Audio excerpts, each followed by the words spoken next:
Let the stories carry you into sleep. I was the quiet one, the helpful one, the invisible one. From the outside, our family looked like a dream. White picket fence, 2 shiny cars in the driveway. Dinner at 6. Always together. People used to say, "What a perfect home. They didn't see what I saw." Mr. Quiet, my father, was all about reputation, firm handshakes, rules, appearances. Miss Lean, my mother, smiled in public, but sighed when no one watched. And Jake was their golden boy. He crashed a car at 16. They bought him another. He skipped school, got caught shoplifting. But it was always, he's just figuring things out. He's a boy. Boys make mistakes. I, on the other hand, didn't get room to breathe. Straight A's weren't praised. They were expected. A clean room, required, polite, of course, helpful, always. But even then, even with everything perfect on the surface, I was never enough. One Christmas when I was 12, I made them a scrapbook, hand-drawn pages, photos, memories. I worked on it every night after homework. Jake bought them a chipped mug from the dollar store. Last minute. No effort. They called him thoughtful. They didn't open my scrapbook until January, didn't say a word about it. That was the moment something cracked inside me, just a little. But it would grow over time. I used to think if I tried harder, if I was quieter, smarter, more obedient, they'd see me. They'd love me like they loved Jake. But in our family, love was conditional. And I was just the daughter who kept earning and never arriving. I didn't hate them, not yet. But I started to disappear. First in my heart, then in the home. And no one noticed. Jake had always been the storm. I was the structure built to survive him. He flunked out of his dream school, didn't even last a semester. But when he got into a backup college, Mr. Quiet threw a party, full catering, champagne, a banner that read, "We're so proud of you, Jake." They toasted him like he'd won a medal. And I just smiled from the side of the room, like always. 2 months later, I opened an email that changed everything. Full ride, Ivy League, honors program. I remember staring at the screen, my hands were shaking. When I told them, Miss Lean didn't look up from folding laundry. "Oh, well, don't let it get to your head." Mr. Quiet reached out, gave me a firm handshake, then walked away. No dinner, no cake, not even a photo. I stood in the hallway, acceptance letter in hand, realizing I had achieved something huge and they had already moved on. Still, I tried to feel proud. I packed my bags, boarded that flight, walked into a future I built by myself. And yet, part of me stayed behind, in that hallway, waiting for a reaction that never came.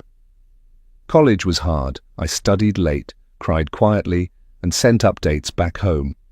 Newsletters no one read.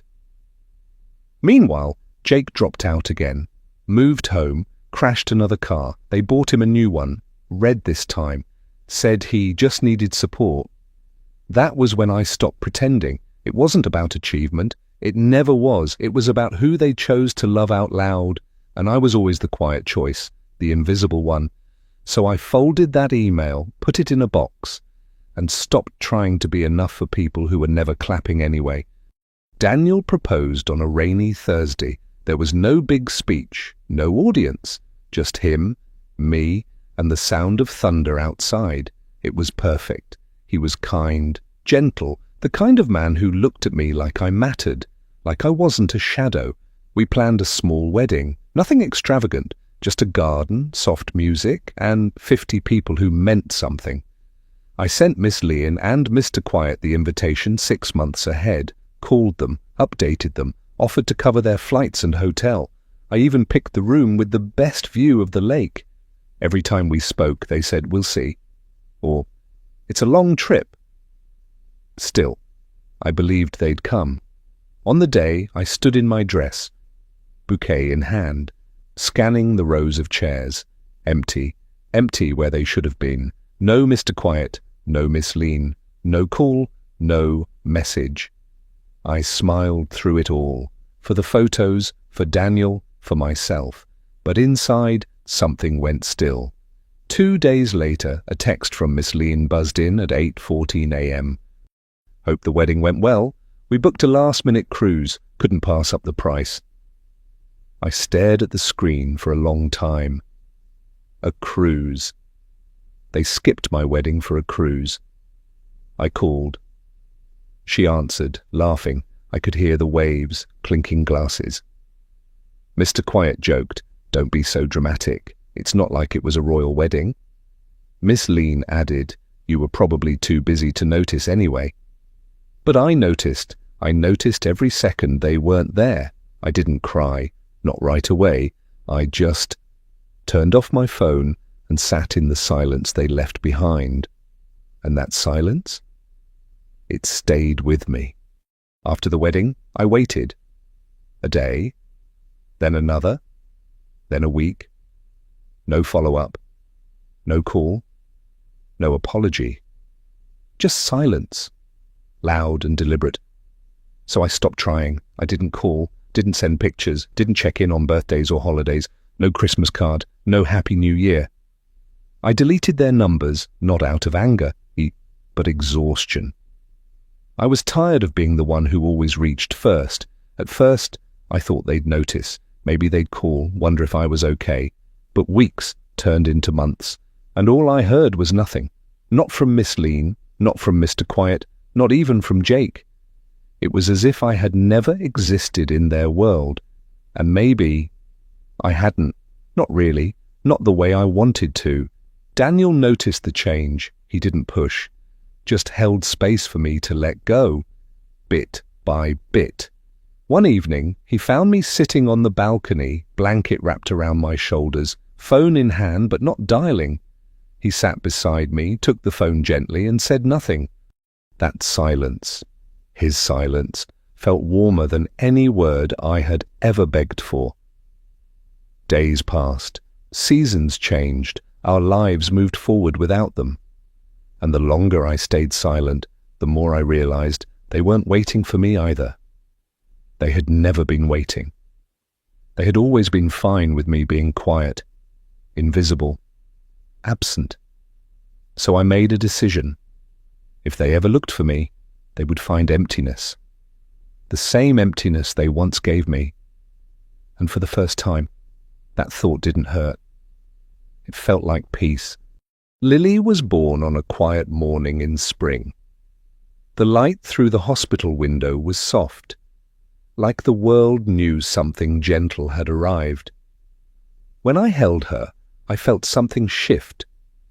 She blinked up at me, tiny fingers curling around mine, and suddenly the noise in my head, the echoes of Miss Lean, of Mr. Quiet, of all the not enoughs, just vanished.